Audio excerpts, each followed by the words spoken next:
Hello, everyone. Welcome back to our channel. So, Blackwell Legacy Group had the honor of interviewing one of the greats of Black entrepreneurship, of entrepreneurs, period, Mr. Jay Jones. He is the founder and creator of Black Entrepreneur Blueprint, which is a space that teaches and inspires Black entrepreneurs how to start, build, launch, to grow a successful business. Much needed, right? So, in this episode, he tells us how he started 17 businesses, the key components of what you need when starting and growing a successful business, and also how your why can impact your business. He's an author, he's a father, of course, he's a businessman, and we're going to get right into it. Hey, what's up, everybody? Thank you guys for joining another episode here with me, your boy Terrence at Blackwell Legacy Group. I appreciate you guys for joining us today. We're super excited about this episode. We have someone that I'm really excited about, having a conversation with.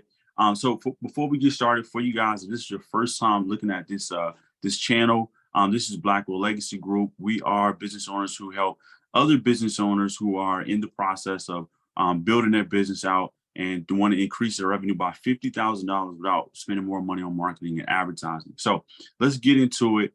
Again, this is a giant in the business world that I believe everybody needs to know. He's also a father. He's been in business for 25 years. He started 17 businesses. He's an author. He's an online course creator. What more can I say? He just started another book called Unlocking Chat GPT that I'm excited to jump into. When I get an opportunity. He has a website, ai360news.com. So a bunch of different resources. So before I give away all of your juice, this is Mr. Jay Jones. Give us a little bit about yourself, and thank you for being here, my brother. Well, first and foremost, Terrence, thank you, brother, for having me on your platform. It's an honor. I appreciate it. I'm gonna give you my quick black story, man. So I did like a lot of other people were taught to do, go to school, went to college, graduated, go to corporate America. Along that way, I've always had an entrepreneurial bug, and I'm from Philadelphia, PA, born and raised, and I went to Temple University, graduated from there in Philadelphia, and did the same thing that most people do, but my dad was an entrepreneur. My great-grandfather was an entrepreneur. And I just felt that if there was a better way for me to take care of my family, I was going to go for it. And when I was a kid, I've started, like I said, numerous businesses. I used to take bags of potato chips, the big old bags, break them down into little bags, sell them on the street when we're playing out in the summertime. I was about 6 or 7 years old. So I'd take a $2 bag of chips, break it down and make $7-8. And for a 6 or 7-year-old kid, that was good money. Yeah. And so something as simple as that kind of piqued my interest in entrepreneurship and learning how to, what I call, create money. And that really was the start. And then going to work with my dad. He had a real estate agency when I was little, going to work with him and seeing him operate, not really understanding what he was doing, but I knew dad was the man. He was the boss. He called the shots. And so that's really where my start came. And I always felt that I had the ability to provide for myself better than allowing somebody else to dictate my worth. Yeah, that's awesome. That's awesome. Yeah. So let's get into it. So you started 17 businesses. So, we don't have to go through all of them, but just kind of give me some background on how did you get to 17? Because that's a large number for businesses to have started. Yeah. Well, let me just preface it. After I got out of college, I did go the corporate route. So I was in corporate America for about 6 years. I was a stockbroker, which they call financial analyst now, or financial, what do they call it? Financial advisor. Yeah. Financial advisor now. And I did that for Merrill Lynch for about 6 years, making good money. And I decided to bet on myself.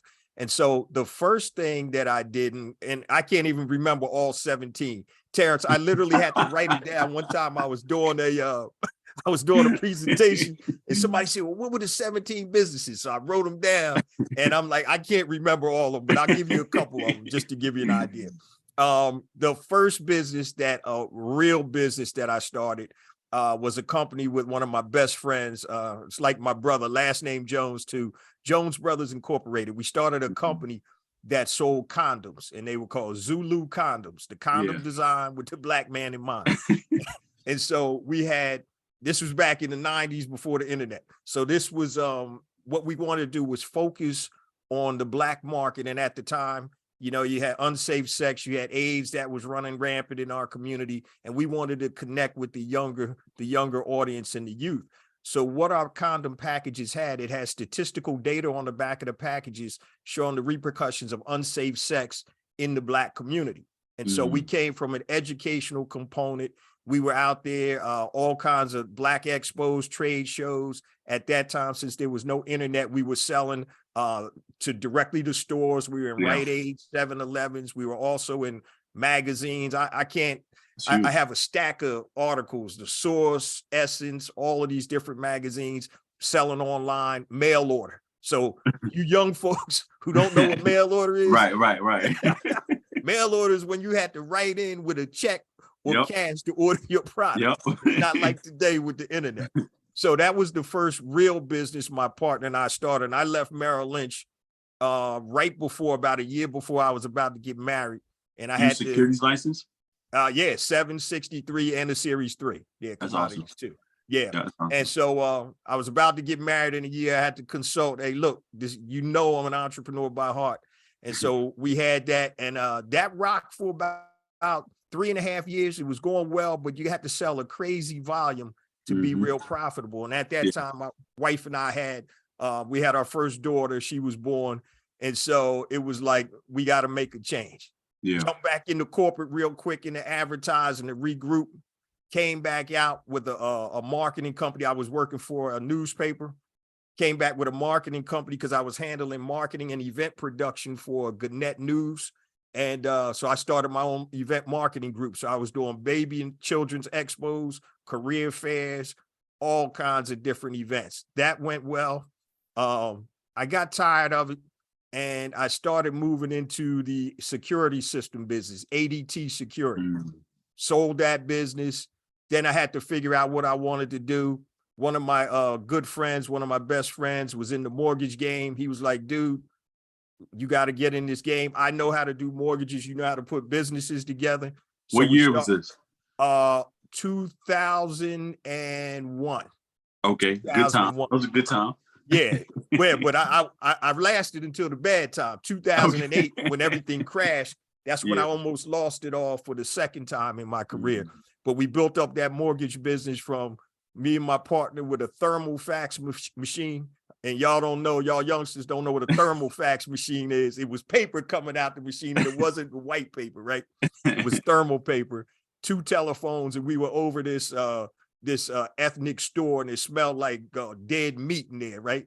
But we built that to over a 50-person business, multi-million-dollar business, generating revenues in excess of $100 million.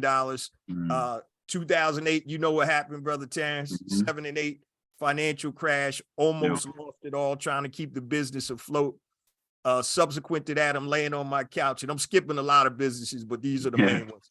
Subsequent to that, I was laying on my couch trying to figure out how to keep my home, my cars, you know, my family in order. And I came up with a concept. It's more cathartic. It wasn't to make money, to create a podcast, what we call internet radio back then, called Black Entrepreneur Blueprint. And so I created that just to share my story. And what happened from that, it actually created an ecosystem where I've created online courses, books, master classes, everything to really help elevate your entrepreneur IQ. And really the objective is to help Black entrepreneurs build and support other Black entrepreneurs so we can build an economic power base in the worldwide Black community. So that's my abbreviated story, but I missed a couple of businesses. And what I want to point out real quick, Brother Terrence, 17 businesses, there's a lot of failures in there. So I want people to know that, you know, out of those 17, 5 were probably abject failures. You had another 5 that was so-so. You had about another 5 that were pretty good. And you had, well, yeah, and two real good ones. My mortgage company and what I'm currently doing right now with my physical products brands and the Black Entrepreneur Blueprint brand itself. So if I can interject, that actually brings me to my first question. So how important has your failures been in your success? Oh, man, stepping stone. And that's the Yeah. problem with traditional education. We're taught never to fail.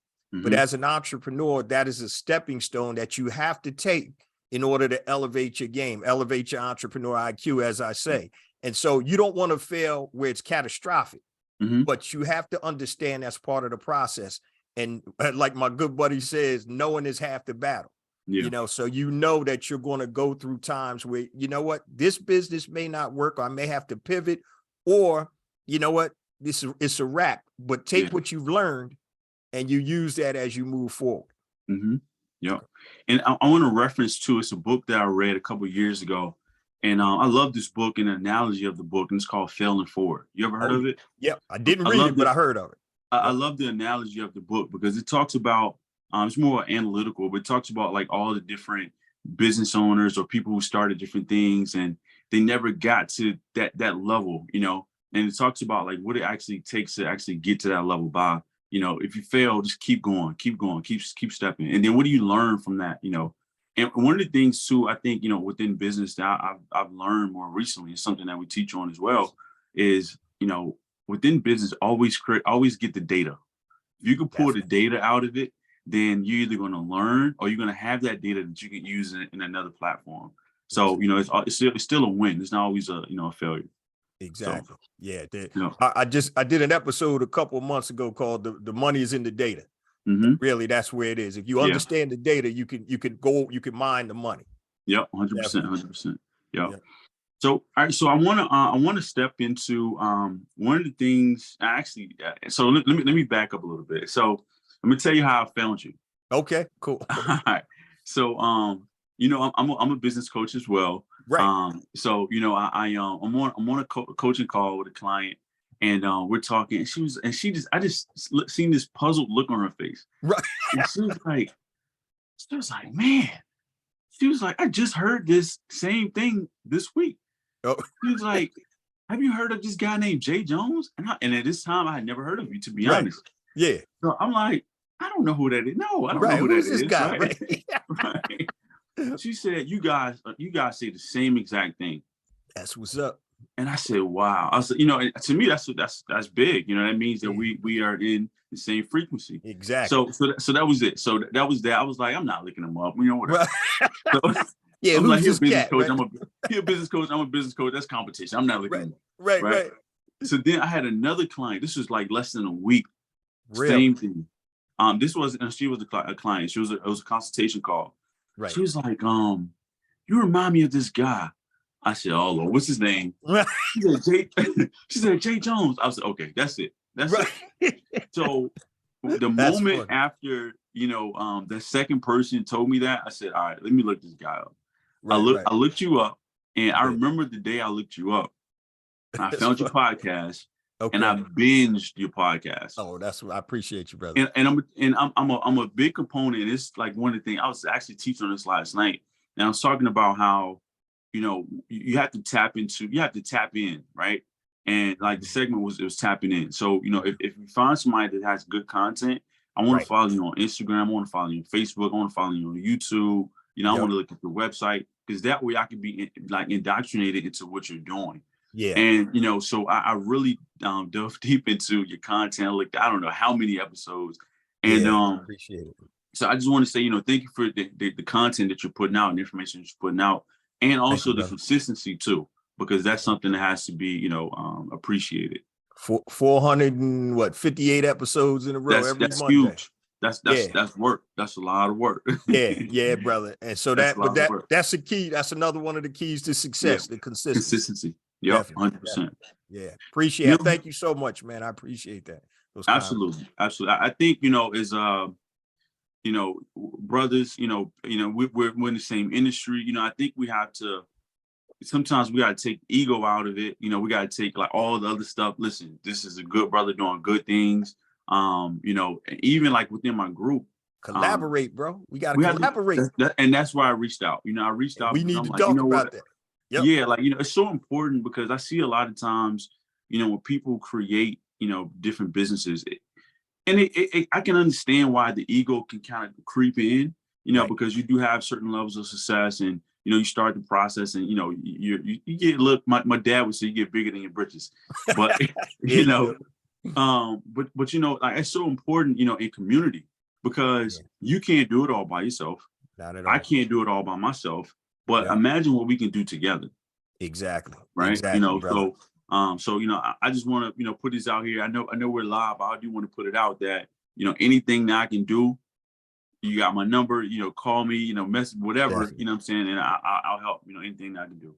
I appreciate it. And vice versa. One of the things that one of my mentors always told me, he said, man, don't forget, he said, your platform isn't just for you. So it's for others. So we're definitely, I promise you, brother, we're definitely going to collab on something. I got a couple of things working that I think you would, you fit perfect with what I'm doing. I don't want to announce anything yet because it's still in plans. But I always, and I appreciate and I respect what you're saying, because a lot of times we tend to have that crab in the barrel mentality.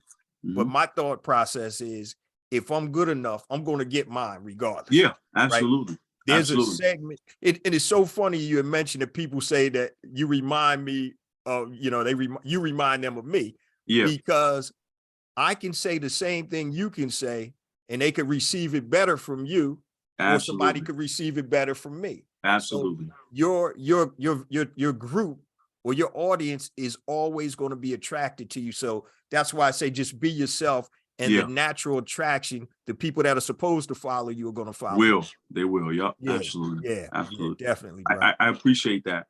I do want to get into the last episode that you put out. Okay. I did want to get into that. So it was called, "What do you do when things aren't working out for you?" You gonna make me get my notes, man? No, I got you. I got my notes. All right. So, I think one of the things that I don't think it gets talked about enough, in the social media world that we're in now, when it comes to entrepreneurship, you see everybody giving all these different tips. Half the information isn't correct. You see all these different gurus and things like that. And everyone now wants to start a business, which is great. I love the fact that so many business owners have been birthed, within this past like 3 years. But, I think there's something missing. There's a missing link. And that missing link is kind of like what we talked about before in regards to failure. But then the other piece is, hey, look, you're not going to have all good days, baby. You know what I'm saying? Like, it's going to be some days you like, what did I get myself into? Exactly. So I really appreciated that, that segment. Now, so what I want to do, if you can elaborate a little bit on, you talked about problem, solution, result. Can you go into that? Yeah. So when it comes to starting a business, let me preface this by saying, when I gave you the list of businesses, people are probably going to say, this guy's all over the place. But I may be a little different animal. I enjoy the process of building businesses. Yeah. So it doesn't necessarily matter to me what it is. Now, of course, there's things that I love or am more attracted to than the others. Commonality is business. The commonality is business. Exactly. That's a great way to say it. Yeah. And so when I talk about problem, solution, result, if you don't know what business you want to be in, this is one of the easiest ways to find your product and or service, by finding a problem, creating a solution, which is your product or service. And then you have to tap into, what does the result mean for that customer? So problem, and I use this all the time. Let me see if I can find another one. All right. I'll use a real life example. Proactive, right? So, with the acne, you're clearing up your skin. Problem is you got bad skin. The solution is proactive. Now, what's the result of using proactive? And this is where people stop. Oh, it helps clear the skin. We know that. Okay. As a marketer and as an entrepreneur, you have to go into the psyche of your customer. So what does clear skin mean to your customer? It may mean improved confidence, right? It may mean, you know what? It's a shame to say it. People that, have a better appearance get better jobs. It's true. That's very true. It could mean, so you said, what does that mean? All right. So I get a better job. What does that mean? That means I can make more money. What does that mean? I can move to a better neighborhood and put my kids in a better school. So you keep asking yourself, when the result is, what does that mean for that customer? And now what you've created, if you created bullet points and hot points that you can use when you market that product or service. And so if you're looking to start a business, the simplest way, problem, solution, result. Mm-hmm. The other way is if you go after something you're passionate about, and that's a whole nother ball game. Yeah, that's awesome. Thank you for explaining that. You know, I think it's important for entrepreneurs and business owners to identify those things, because I think in the segment you talked about businesses like t-shirt brands and clothing brands and stuff like that, and that's one of those businesses that can be on the fence, because it can be very profitable, but then you also can lose a lot of money if you don't market it correctly. Exactly. And we have one client who has a clothing brand, and they are mission based. They're backed by mental health.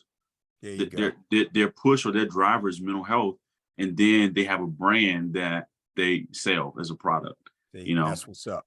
And that has to be the mindset, behind businesses. And that's why you have like different businesses like nonprofits that are so successful, because they're mission based. They're based behind, I want to cure cancer, I want to help disability or whatever, so absolutely right. Absolutely right. Yeah. All right. So I want to go one more question, and then wide open, brother. All right, cool. So you have two daughters? Two daughters, yep. Okay, awesome. Yeah. So what was like the driving factor when you had your first daughter in regards to the push for business? Oh, well, well, I was already in business before my first daughter was born, right? But it all comes about the question I always ask people is the why, right? And so when I looked at, and I'm not a cynical person, I'm a realistic person, and I've looked at so many people that were in situations, in jobs, that the only reason they're there is for the money. They can't stand it, can't stand the people they work with. They have no fulfillment. And I always believed that in order for me to give my children and my wife and my family a better situation, I was going to bet on myself. Yeah. So I think the dynamic changes when you have kids. It's not about you now. It's about that next generation. And that just, if you're a fighter, if you're really serious, that's going to fuel that fire to just be more successful. And so when my first daughter was born, and my second daughter, and then I don't know if I mentioned I had a son too. My wife and I lost our son at 17 months old due to brain cancer. Wow, yeah, yeah. He's our youngest. And so when you go through things like that as a family, it really emphasizes what's truly important. And so for me, what's important, and this is just my hierarchy, is God, family, and then your work. And that's how it should be. Yep.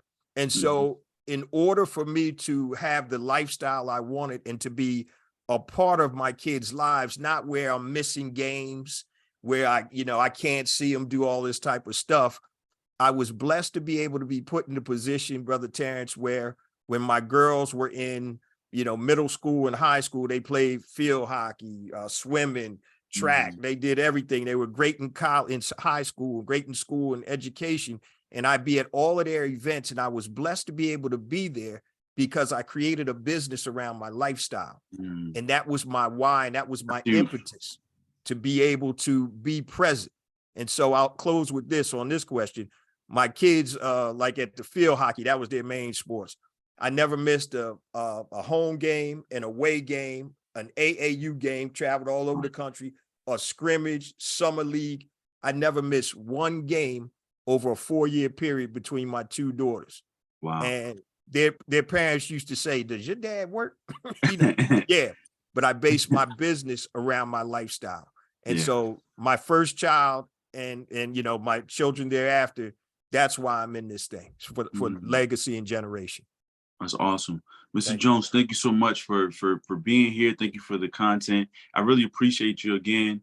I just want to take this opportunity to give you your flowers because, you're great at what you do. We just want to say, keep it up. So I appreciate you, brother. If you can plug in your platforms where everyone can find you. Okay. My website, make sure you go to the website. You can see it in the back here, blackentrepreneurblueprint.com. Everything I'm about to tell you is on the website. But if you go there, you can hit the learn button. You'll have tons of resources. Hit the about button. You'll have all my social media contact info. But the best social media contact info for me, I have 2 Instagram accounts. First one is J Jones for real, JAYJONES, the number 4, REAL. Second one, Black Entrepreneur Blueprint. You can find me on Facebook, Black Entrepreneur Blueprint. LinkedIn, just look for J Jones, Black Entrepreneur Blueprint. Twitter, JJones001. But the website is where everything, all my ecosystem resources, courses, and everything is there, blackentrepreneurblueprint.com. And Terrence, if they're lazy, you can go to BEBconnect.com if you don't want to type out Black Entrepreneur. It's a few lazy people out there, so thank you. BEBconnect.com is going to take you to the same spot. Awesome. And guys, you know, if you don't want to go through all that work, we're going to put everything in the show notes too. So we appreciate you guys. Mr. Jones, I really appreciate you. Great to connect with you, brother. Looking forward to the future.